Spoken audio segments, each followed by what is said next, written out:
Movie के शुरुआत में हम ग्रू और उसके चेले मिनियंस को देखते हैं जो किसी पैलेस में जाते हैं जहां पार्टी होती है और उसके बाद स्कूल का जो सबसे खतरनाक विलन है उसे अवार्ड दिया जाता है। यही हम मैक्सिम नाम के एक लड़के को देखते हैं जो ग्रू के साथ बचपन में पढ़ता था, लेकिन जब सबसे बड़े विलन को अवार्ड दिया जाता है वो होता है मैक्सिम, क्योंकि वो अब इस शहर का सबसे बड़ा विलन बन चुका है और उसने खुद को सीरम देकर कॉकरोच में ट्रांसफर हो गया है। इसका मकसद था कि लोगों को भी उसी के जैसा बनाने का, लेकिन ग्रू उसे अरेस्ट करने की बात करता है क्योंकि वो AVL का मेंबर है, एंटी विलन लीग, जो ऐसे विलन को पकड़ते हैं। ग्रू सभी को बुला लेता है जिसे मैक्सिम पकड़ा जाता है, लेकिन जाने से पहले मैक्सिम ग्रू को धमकी के साथ चैलेंज देता है कि वो उसके परिवार को और उसे इतनी आसानी से नहीं छोड़ेगा।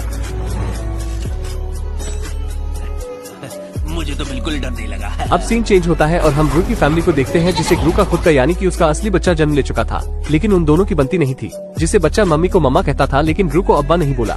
बच्चे को संभालने का काम सिर्फ मिनियंस का था जो बिना किसी दिक्कत के बच्चे को संभाल सकते थे। लेकिन एक दिन उनके घर ग्रू का बॉस आया जो एंटी विलन लीग में काम करते हैं। वो ग्रू को बताते हैं कि मैक्सिम हमारी जेल से भाग चुका है, जो दुनिया की सबसे खतरनाक जेल है। जो CCTV की रिकॉर्डिंग से उन्हें पता लगता है कि अब वो ग्रू के परिवार को हानि पहुंचाना चाहता है। अब वो ग्रू को कहते हैं कि ये जगह और तुम सबकी आइडेंटिटी बदलनी होगी जिससे मैक्सिम तुम्हारे तक ना पहुंचे। ग्रू की अडॉप्ट की हुई बेटी जो पिछले मूवी में यूनिकॉर्न चाहती थी, लेकिन इस मूवी में उसे बकरी पसंद आ गई, जिसे उसे बकरी को भी यही छोड़कर जाना पड़ता है। और जितने मिनियंस थे उन सभी को AVL की टीम संभालती है।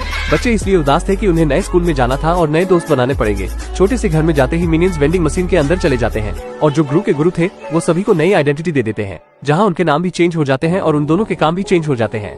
अब मैक्सिम गटर के अंदर आकर सभी कॉकरोच को भड़काता है और साथ में वो किसी बड़े प्रोजेक्ट पर काम भी कर रहे थे। सीन फिर से शिफ्ट होता है मिनियंस पर, जहां उनकी बकलोली चलती ही रहती है। तभी AVL में AVL के डायरेक्टर आते हैं और 5 मिनियंस को आगे आने के लिए कहते हैं जो बनेंगे सुपर मिनियंस, लेकिन कोई आगे नहीं आता जिससे सभी मिनियंस पीछे हो जाते हैं। जो आगे 5 मिनियंस रह जाते हैं वो उनसे बताता है तुम AVL के हाईटेक एजेंट्स बनोगे, जिससे 5 मिनियंस खुश हो जाते हैं। इसके बाद उन्हें एक मशीन में डाला जाता है और जब वो 5 मिनियंस बाहर निकलते हैं तो उन सभी को अलग अलग पावर्स मिलती है। एक है जो काफी ताकतवर है, बिल्कुल हल्क की तरह, और दूसरा जो अपनी आंखों से लेजर निकाल सकता है। तीसरा मिनियन मशीन को बिना तोड़े और खोले निकल जाता है। चौथा इतना खतरनाक है कि वो मशीन को ही खा गया। लगता है इसमें जगरनॉट की आत्मा आ गई है।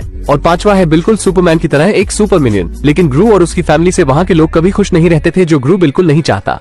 ग्रू ने अपने परिवार को सुरक्षित रखने के लिए कहता है कोई भी हमारा नाम पूछे तो उससे झूठ बोलना, लेकिन उसकी छोटी बेटी कभी झूठ नहीं बोलती, इसलिए कुंग-फू मास्टर उससे गुस्सा हो जाते हैं। लेकिन उसकी दूसरी बहन ने मास्टर की टिंगो उंगली तोड़कर अपनी बहन का बदला लिया। जब ग्रू की पत्नी एक औरत की हेयर कटिंग कर रही थी तो उसकी गलती से उसके बालों में आग लग जाती है, जिससे वो तुरंत वहाँ से निकल जाती है। दूसरी तरफ हम मैक्सिम को देखते हैं। हमें पता चलता है कि वो जिस प्रोजेक्ट पर काम कर रहा था वो अब तैयार हो चुका है, जो एक खतरनाक रोबोटिक कॉकरोच है, क्योंकि उसे ग्रू का बच्चा चाहिए ताकि वो उसे भी अपनी तरह कॉकरोच बनाकर अपना बेटा बना सके। उसकी और ग्रू की बचपन से ही दुश्मनी है, क्योंकि ग्रू सिंगिंग कंपटीशन में मैक्सिम का गाना चुरा कर गाया था, जिससे मैक्सिम की काफी बेइज्जती हुई थी। इसके बाद वो ग्रू को ढूंढने के लिए निकल जाता है। रात के समय ग्रू अपने पड़ोसी की बेटी पॉपी को अपने घर देखता है। वो अपने फोन में ग्रू की पहले की फोटो दिखाती है और कहती है तुम एक मास्टर विलन थे। ग्रू उसे समझाने की कोशिश करता है, लेकिन वो कहती है कि कल तुम मेरे साथ एक लूट को अंजाम देने वाले हो। इसके बाद वो वहाँ से चली जाती है। दूसरे दिन पॉपी उसे अपने घर बुलाती है, जहाँ वो काफी मुश्किल से पहुँचता है। पॉपी उसे बताती है कि मैं भी तुम्हारी तरह बचपन से ही एक विलन बन गई, और कहती है तुमने 12 साल से भी कम उम्र में शाही ताज चुराया था।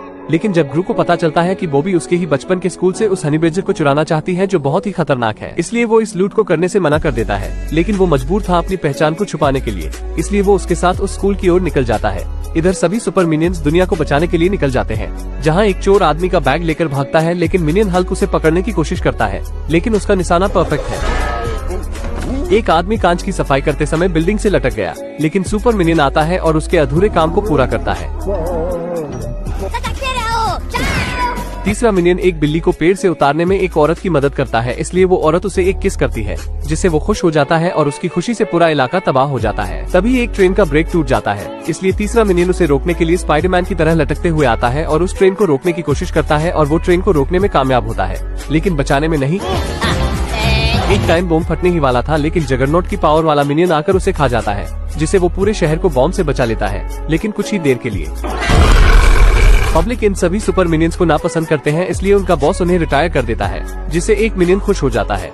दूसरी तरफ हम ग्रू को देखते हैं, जो उस स्कूल तक पहुंच चुका है जहां उस हनी बेडजर को रखा गया है, और वो अपने बेटे की मदद से वहां तक पहुंच भी जाता है और उस हनी बेडजर को उसका बेटा अपना पालतू बना लेता है। लेकिन तभी उस स्कूल के प्रिंसिपल को पता चल जाता है कि उनके स्कूल में घुसपैठिए हैं। प्रिंसिपल ने उन्हें पकड़ने की पूरी कोशिश की, मगर वो सभी हनी बेडजर के साथ वहाँ से एक उड़न खटोला लेकर निकल जाते हैं। लेकिन बूढ़ी प्रिंसिपल ने ग्रू को सीसीटीवी कैमरे में देख लिया और उसे पहचान गई, क्योंकि ग्रू इसी स्कूल में पढ़ता था। उस बूढ़ी प्रिंसिपल ने ग्रू को ढूंढ लिया और मैक्सिम को भी उसका पता बता देती है, क्योंकि वो उसका सबसे बड़ा दुश्मन है। अगली सुबह वो बूढ़ी प्रिंसिपल उसके घर पहुंच जाती है। ग्रू और उसकी पत्नी घर पर नहीं थे। पोपी ने उसे देखते ही पहचान लिया और वो वहाँ से निकल जाती है। ग्रू की बड़ी बेटी मार्गो ने ग्रू को मैसेज भेज दिया। ग्रू ने तुरंत अपने गुरु को इमरजेंसी कॉल किया। एवीएल के डायरेक्टर ने तुरंत सुपर मिनियंस को मैसेज भेजा। इधर ग्रू जैसे ही घर पहुंचा, उस बूढ़ी दादी ने उससे अपना हनी बैडजर वापस मांगा।